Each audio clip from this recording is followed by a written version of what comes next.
This winter we have a big project on the main engine on the David B. We need to replace the main bearings. Those are the big bearings that hold up the crankshaft.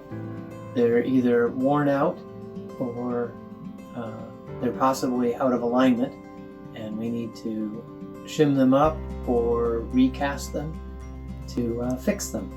And so we need to take a lot of the engine apart to get into that spot.